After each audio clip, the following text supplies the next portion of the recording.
こんにちは、レイムです。おっす、マリサだぜ。いいこといっぱいあったかな？青子です。さて、今年もこの時期がやってまいりました。年末に開催される世界最大級のモーターショーエイクマに向けての、各社の新車まとめですね。そうだな。各社続々と2023モデルを発表し始めてる。今回は、9月時点で新型発表されたまとめをお届けするぜ。今年の目玉は何かな？というわけで今回のテーマは、一足お先に発表済み最新2023年モデルたちだ。それでは、青月電子台、今回もスタートです。では、ゆっくりしていってね。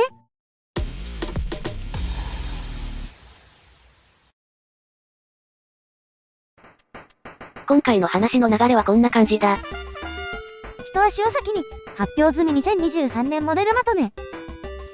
ホンダ編、鈴木編、川崎編、海外編、です。動画作成時点の9月中旬までに発表されている新型モデルを紹介していくぜ。じゃ、はじめご。ホンダ編。1、CBR に 150RR。9月19日に、アストラホンダインドネシアの CBR250RR サイトが更新されてたぜ。そして我らが国内仕様もティーザー公開中、インドネシア仕様にはないホワイトライトブルーが掲載されてる。おう、爽やか。こうした配色の妙はヤマハって思い込みがあったけど、ホンダもなかなかイケてるぜ。で、これどこが変わったの？見た目で大きく変わったところは、サイドカウルとカラーリングだな。今度こそ、ウインカーないぞ。残念。画像のインドネシア仕様みたいに上部ヘッドライトのウインカー化は、日本では保安基準上 NG だ。細かい造形は、9月20日から25日にモデキで展示される市販予定車をチェックだな。そして、もちろん排ガス規制対応済みと。もちろんだ、と言いたいが、まだ国内スペック未発表なので詳細は不明だ。ただ、一つ気になることが、何？インドネシア仕様のスペックだ。なんと馬力違いで2タイプがある。スタンダードは圧縮比 11.5 対1で、馬力は 38.7 馬力 12,500rpm。SP は圧縮比 12.5 対1、馬力は42馬力 13,000rpm なんだよ。で、現行国内仕様は圧縮比 12.1 対1、41馬力 13,000rpm な。なんでモデル違いで馬力を分けるの？価格設定上の都合かな？噂では、スタンダードモデルが国内販売用のユーロ5対応版とかなんとか。それじゃ、川崎の ZX25R に負けちゃう。ちなみに ZX25R のインドネシア仕様は、50馬力 15,500rpm。国内仕様はユーロ5対応で、45馬力 15,500rpm だ。回転数が同じなのに、馬力が違うのね。3つに分けられたことが何を意味するか。国内発表が気になるわ。それじゃ、他に変更された部分は？新型エンジン、変更されたミッションギア比、リアスプロケ調も41調から42へ変更。フロントフォークは SFFDP。外装は、パッと見わからないが内張り部分や配色など細かい部分は変わっているようだ。価格はどんな感じでしょうか？新型エンジンってことは、それに合わせて給排気系は見直すだろうし、排ガス規制対応もするはずだし、さすがに現行と同価格ってわけにはいかないと思うぜ。詳細は、正式発表を待ちましょうか。2、CB1300SF、SB、30周年、アニバーサリー。9月3日に、ホンダのツイッターアカウントで公開された情報だな。CBR1000 と RRR に続き、今年も誕生30周年記念モデルがあるとは。とはいえ、喜んでいられないのがこの話題だ。なんで？ CB1300 はすでにユーロ5対応済みでしょ？いずれ終わるけど、まだしばらくは継続しますって意気込みの表れじゃないの？いやいや、ホンダが記念モデルを販売するときは、大体最後のテこ入れでモデル終了フラグだぜ。それに CB1300 は、国内プロジェクトで誕生した国内専用モデルだ。プロジェクト VIP1 ガムで有名な。プロジェクト VIP1 な。ガムはついてない。2020年に排ガス規制に対応したものの、時代の流れや流行りの感染症などで販売台数がより低迷している。その結果、プロジェクト誕生30周年記念モデルの発表、そして販売終了、って流れらしい。あら。じゃ、気を取り直して、30周年記念の特徴は？おなじみの紅白カラーにゴールドの差し色。チューブまでゴールドなフロントフォークにホイールだな。スペック的には？ 2021 モデルだが、出力は113馬力 7750rpm、11.4kg FM650rpm で航続距離は 361.2km だな。CB1100 のファイナルエディションと同じく、専用カラーで幕を閉じる感じですかね。そうだな。これでまた、俺たちの時代が一つ終わるってわけだ。CB1100 を同じく、絶版高値モデルまっしぐらですね。3、ホンダ、CB300F。ホンダがインドで8月頭に発表した新型モデル、CB300F だな。特徴は、新開発のユレイ4バルブ単気筒エンジンだ。ホンダのユレイって言えば、CB1100 でしたっけ？あれは空ユレイって扱いだな。今回はユレイエンジンって故障してるぜ。ユレイって言えば鈴木ですが、ホンダもチャレンジしたわけですね。ホンダもスズキと同じく、ここに勝算があると気づいたんだろう。ホンダは EV シフトを宣言してるので、ガソリン車のコストダウンは必須ですからね。ユレイカは部品点数削減や軽量化など、メリットは多いからな。クラッチカバーやシリンダーヘッドがブロンズですね。スズキと似てません。それはスズキへの敬意だな嘘。スペックはどんな感じ？出力は約 24.4 馬力 7500rpm、約 2.6kg、FM5500rpm で航続距離は不明だな。250cc 化された国内仕様も導入されるのかな？今のところないけど、ホーネットが F シリーズとして発表されたら、ワンチャンあるかもな。4、ホンダ CT125 ハンター株。9月12日にホンダがツイッターで発信した、新型のハンター株だな。これもユレイ化されてたりして？いや、こちらは空冷のままだぜ。これ、現行と変わってるように見えませんけど、何が違うんでしょうか？今回の改修は、乗り心地や使い勝手に関するテこ入れだな。外装の違いはない。公式 PV では、エンジンは C125 系に変更、フレームのフロント部分を補強。リアサスペンションにプリロードアジャスターが装備されたぜ。カラーリングは新色のグレーが追加され、ブラウンが廃止になった。スペックはどんな感じ？ 2022 モデルだが、44万円で出力 8.8 馬力 7000rpm、1.1kg、FM4500rpm、航続距離は 356.16km だ。今のところ、国内モデルの詳細は未定だ。コンテナ問題は解消されつつあるって聞くし、導入が待ち遠しい一台です。鈴木編。じゃ、お次は鈴木だぜ。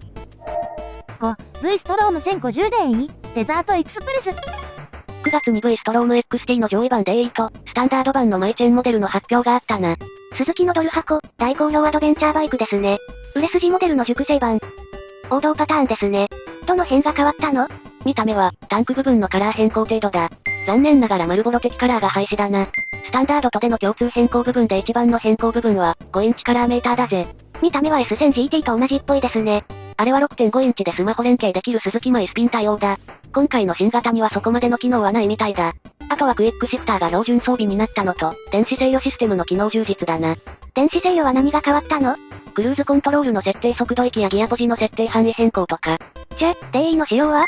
見た目部分は、フロント21インチ化に3ピース化されたフロントフェンダー。スモーク化したスクリーン、エンジンガードの追加だ。21インチと17インチの組み合わせは、不思議な感じがします。主要装備は TC にグラベルモード追加 G モード、ABS のリア解除モードだな。オフモデルにはよくある装備ですね。あとは価格ですが、現状では不明だ。もしこの内容で価格据え置きだったら、超おすすめモデルになりますね。おすすめはできるんだけど、これもちょっと問題が。何？ DE は最低地上高がアップしてるので、その分シート高もアップして 880mm だ。しかも調整できない固定式。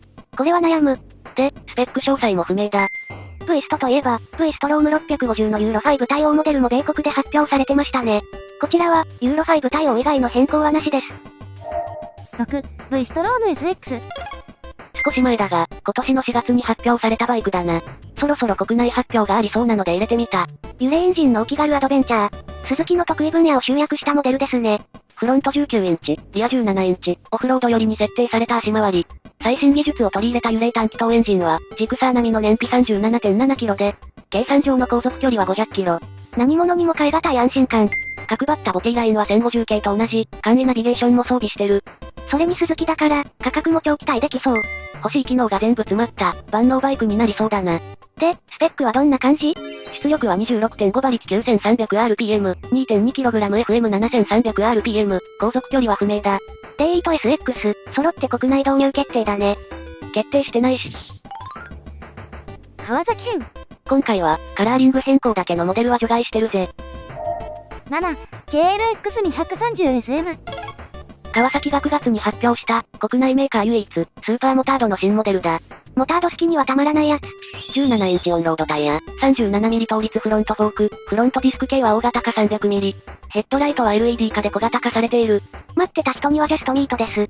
10月15日の発売日も嬉しいです。すぐ買えますね。この発売日には訳がありそうで。何？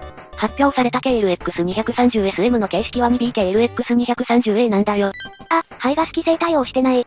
それだと、10月末までしか生産できないってことですよね。そうなんだよ。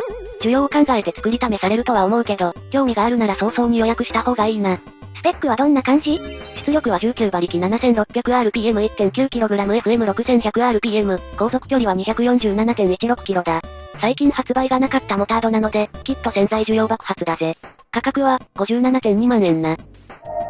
8、忍者650、G650。こちらも9月発表のモデルだな。価格と性能がバランスした忍者 650Z650 だ。国内仕様はすでに新排ガス規制に対応済みなので、2023年モデルはカラー変更のみかと思ってたら、新しい電子制御デバイスを装備してきたぜ。それは川崎トラクションコントロール KTRC。主要装備がホンダの CBR650R を上回ってきた？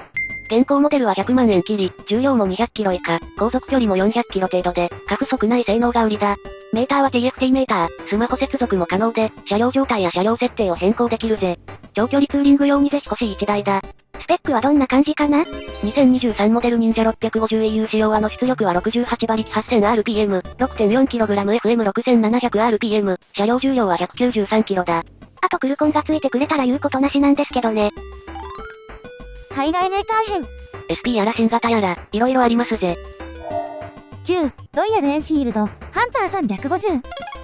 8月にインドで発表された新型で、2023モデルとして国内導入が決定してるモデルだな。このシリーズって、ホンダ GB350 のライバルですよね。逆だろ？ GB350 はホンダがロイヤルエンフィールドの対抗馬として発売したバイクだと思うぞ。それに、GB350 は需要に生産が追いついてないらしく、買いたくてもバイクがない状態だ。ホンダとしてはとても残念な状態。J シリーズと呼ばれる 349cc 空輸冷短気筒エンジンをプラットフォームにして、レトロクルーザーのメテオ、レトロ風のクラシックが展開されているぜ。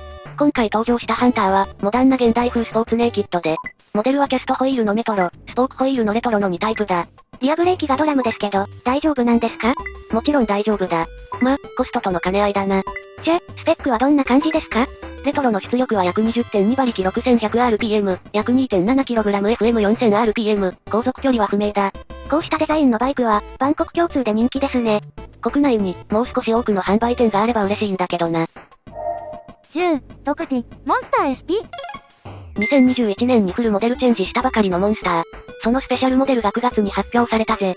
基本スペックは 937cc の水レール型ツインエンジンで、電子制御も満載だ。埋め込み式ウインカーは流行りの流れるタイプ、2本出しマフラーとか。もともとかっこいいのに、さらに SP だなんて。SP の変更点だが。まず、カラーリングがツートンになったぜ。この赤黒、ホーネットデラックスを思い出します。いやこれはドカティの元 GP マシン、デスモセディチだろ。足回りは専用セッティングのオーリンズサス、ブレーキもブレンボの S テレマキャリパー。極めつきは、ハニカムカバー付きテルミニョー2製サイレンサーだ。すごい音になってそう。スペックはどんな感じ？出力は111馬力 9250rpm、9.5kg-FM6500rpm。航続距離、価格は不明だ。ちなみにスタンダードが 147.5 万円、シングルシート、ミニカウルが追加されたモンスタープラスが 152.5 万円だ。装備内容から想像すると、SP は200万円ぐらいかな。11、ドカティ、ストリートファイター V4 ランボルギーニ。出た。ネタ枠。9月に発表された、ドカティでランボル仕様な玉虫色ストリートファイター V4 だ。世界限定693台発売で、しかも発表数時間後に完売ですか。地球上にはお金持ちがいっぱいいるんですね。カラーリングは、ランボルギーニ、ウラカン STO スーパートロフェオモロガータを想起させるカラーリング。693って台数は、ランボルギーニ社の創業年の1963年から630台、さらに限定モデル63台の合計数だ。限定63台はランボルオーナー向けのシリアルナンバー入り、スペチャーレ、クリエンティモデルだ。スペックはどんな感じなの？ベースモデルの V4 だが、価格は 287.9 万円から、約208馬力1万 3000rpm 約 12.5kg-FM9500rpm。この V4、自分のランボルと同じカラーリングにカスタマイズできるんだぜ。夢があっていいね。12、BMW R1250GS スペシャルエディション。BMW も9月に特別モデルを発表していたぜ。誰もが憧れる完璧なツーリングバイクの R1250GS に、1250台限定の究極版、スピリット OFGS の登場だ。しかし、フランス限定です。価格は27,990ユーロ、日本円は約400万円だな。SP スペシャル装備が気になりますね。どんな装備かな？ブラック、オレンジ、グレーを組み合わせた個性的はカラーリングシート。両極酸化アルミニウムバッジとハンドルバープレート。R1250GS の文字が入ったオレンジ色のリムステッカーや、オレンジアルマイトのハンドガード。SP といっても、見た目の変更がメインですね。ブラックイエローの40周年特別記念カラー再来って感じだな。ぜひ、GS に乗ってるあの方に教えてあげてください。スペックはどんな感じですか？ 2021 モデルだが、価格は 226.2 万円から、約136馬力 7750rpm、約 12.5kg-FM6250rpm。航続距離は420キロだ。さらに9000ユーロ支払うと、BMW フランスが提供する特別な特典が受けられるって。一体、どんな特典なんだろう。13、KTM890 アドベンチャー R。いつものサイトを巡回していたら、気になる2023モデルを見つけちまった。KTM の890アドベンチャー R ですね。KTM のトラベル系は、排気量別で4種類ある。お手軽な250、オールマイティな390、ゆとりの890、どこでも行ける1290だ。450ってのもあるけど、これはラリーレプリカで70台限定モデル。残念ながら国内未販売モデルだ。かっこいい。890って無印と R 付きがありますけど、この違いは何？一言で言えば、無印がオフロード風オンロード、R がガチオフロードだな。R はスポークホイールでブロックタイヤ、サスストロークの延長、880mm のシート高など、無印より高いオフロード性能が与えられたモデルだぜ。2022モデルでの無印と R の差額は約6万円だ。これなら R を買いますね。体格的問題がなければ、そうしてくれ。で、新型はどこが変わってるの？450ラリーっぽいカウル2290デューク風カラー、ごつくなったアンダーガード。新しくなった TFT メーターにはスマホ接続機能、ターンバイターンナビゲーション装備、だな。スペックはどんな感じ？出力は約 104.6 馬力、約 10.1kgFM。航続距離は約 440km だな。これに乗るなら毎日スクワットして、下半身筋トレを始めてみてはどうかな？筋トレゼロとありでは、マシンホールド力が違うぜ。それなら390にします。一緒に筋トレしようぜ。さ、これで今回紹介するバイクは以上だぜ。お次は終わりの一言です。